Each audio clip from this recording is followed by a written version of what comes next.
인간의 이성이 계속해서 발달하고 또 도덕적 가치가 매우 중요하게 여겨지면서 인류는 인간을 서로 더 깊이 이해하고 더 조화롭게 살 수 있다고 생각했습니다. 예.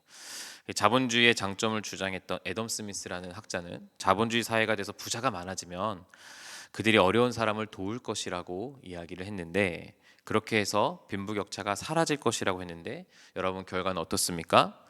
전혀 그렇지 않습니다. 빈부격차는 더 심해졌고 사람들은 더 분열하게 되었습니다. 요즘 시대를 한마디로 표현하면 분열이라고 할 수 있을 것 같습니다. 정치 분열, 이념 분열, 성별 분열, 또 세대 간 분열. 이런 분열은 여러 가지 갈등들을 만들어내고 있죠. 그런데 문제는 비극이라고 하고 싶은데 세상을 통합시켜야 할 교회마저도 분열되고 있다는 겁니다. 그래서 바울은 가장 세속적이고 분열되어 있던 고린도 교회를 향해 지금 펜을 들었습니다. 바울은 얄팍한 타협안을 제시하지 않고 철저하게 단 하나의 논리, 그리스도의 십자가를 말하면서 고린도 교회에 경고하고 또 우리에게 경고하고 있습니다. 십자를 보면 우리 주 예수 그리스도의 이름으로, 사실 우리 주님의 이름은 가장 무겁고 또 진실한 호소입니다. 주 예수 그리스도의 이름으로 온전히 합하라. 여러분, 고린도 교회는요, 단순히 의견이 조금 다른 정도가 아니라 서로를 찌르고 피를 흘리게 만드는 치명적인 중상 상태에 있었습니다. 여기서 온전히 합하라라는 뜻은 뼈를 맞춘다는 뜻입니다. 그러니까 뼈가 어긋날 정도로 아주 심각한 상태라는 것이죠. 이걸 누구한테 들었냐면 11절 보니까 글로에의 집에서 들었다. 그러니까 글로에라는 사람, 여성일 것으로 추정되는데, 이 사람이 당시 에베소에 있던 바울을 방문해서 고린도 교회의 어떤 민낯들을 폭로했던 겁니다. 너희 가운데 분쟁이 있다라는 아주 슬픈 소식입니다. 여러분, 인간의 본성은 끊임없이 나를 중심에 두고 세상을 판단하려고 합니다. 그런데 그리스도 예수 안에서 자녀된 성도는 내 뜻이 꺾이는 자기 부인이 필요합니다. 나의 자아, 나의 기호와 취향, 신학적 의견조차도 그리스도라는 몸에 서로가 끼워 맞추기 위해서는 자기 부인의 과정이 있어야 한다는 겁니다. 오늘 내가 꺾여야 할 자아가 없는가? 오늘 내가 꺾여야 할 취향은 없는가? 오늘 내가 꺾이지 않아서 관계가 흩어지는 것은 아닌가? 공동체가 흩어지는 것은 아닌가? 가정이 흩어지는 것은 아닌가를 우리는 늘 고민해야 한다는 것이죠. 고린도 교회가 네 가지로 크게 분열이 됐는데, 교회를 개척한 바울파, 또 알렉산드리아 출신으로 수사학과 철학에 능통했던 아볼로파, 또 유대적 전통과 사도적 권위를 자랑했던 게바, 베드로파, 또 모든 것을 무시하면서 자신들만이 영적으로 우월하다고 주장한 그리스도파가 있습니다. 여러분, 왜 이런 파들로 나뉘어졌을까? 복음을 받아들인 것이 아니라 자신의 지적 취향과 종교적 허영심을 채워줄 스타 사역자를 소비하고 있었기 때문입니다. 여러분, 당시 고린도는요, 상업 도시이자 철학과 수사학이 발달한 도시였습니다. 당시 사람들은 순회하는 철학자들을 후원하면서 자신의 영적이고 지적인 영웅으로 삼는 문화가 있었습니다. 나는 이 사람, 이제 저 사람을 따라야지.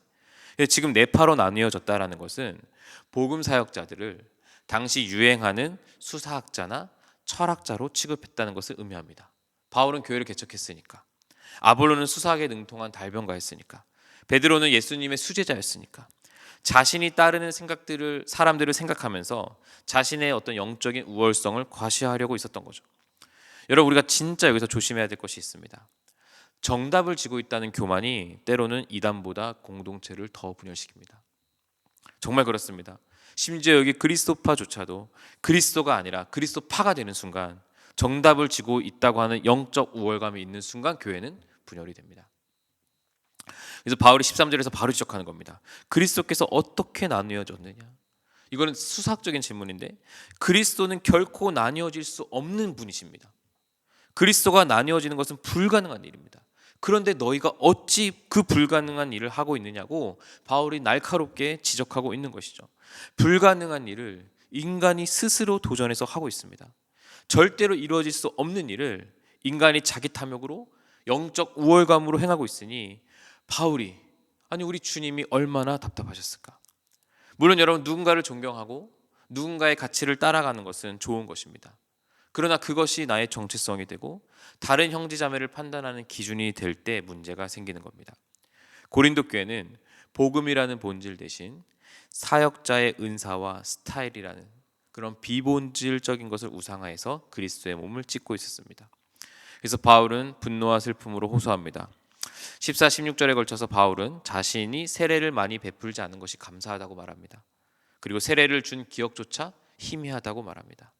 세례가 중요하지 않아서가 아니라 고린도 교회인들이 세례를 남용했기 때문입니다. 아까 말씀드린 것처럼 당시 자신이 따르는 철학자들을 영웅으로 삼았듯이 누구에게 세례를 받았느냐로 라인을 정했기 때문에 세례를 준 사람의 이름이 높아지는 것이 두려웠던 겁니다. 왜 그렇습니까? 십자가의 영광이 그때 가려지기 때문이죠. 세례를 준 사람 때문에. 너무 아이러니한 일입니다. 그래서 바울이 17절에서 위대한 선언을 합니다.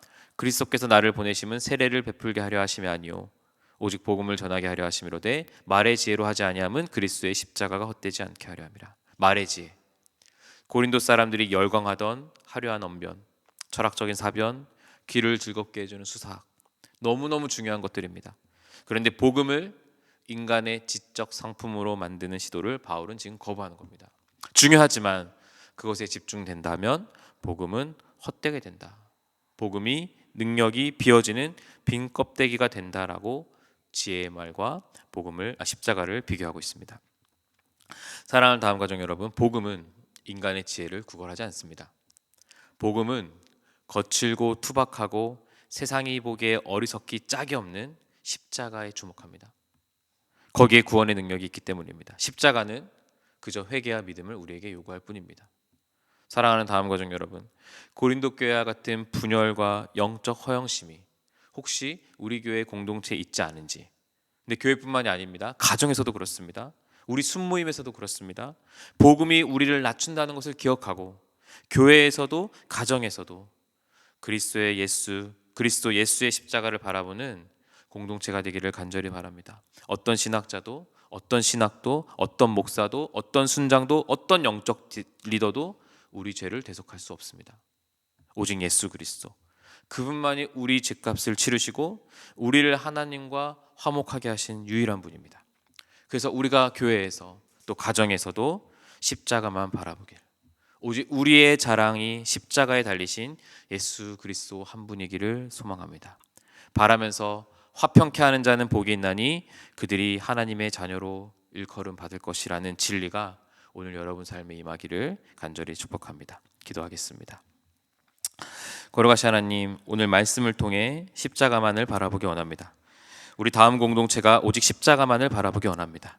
십자가가 요구하는 회개와 믿음의 결단을 하기 원합니다. 우리 가정 역시 오직 십자가만을 바라보기 원합니다. 우리 죄를 대속하신 유일한 예수 그리스도, 우리를 화목케 하신 오직 예수 그리스도, 그분을 바라보며 우리 가정이, 우리 순이, 우리 교회가, 내가 속한 모든 공동체가 더욱 단단히 서갈 수 있도록 주님 함께 주옵소서. 예수님 이름으로 기도합니다. 아멘.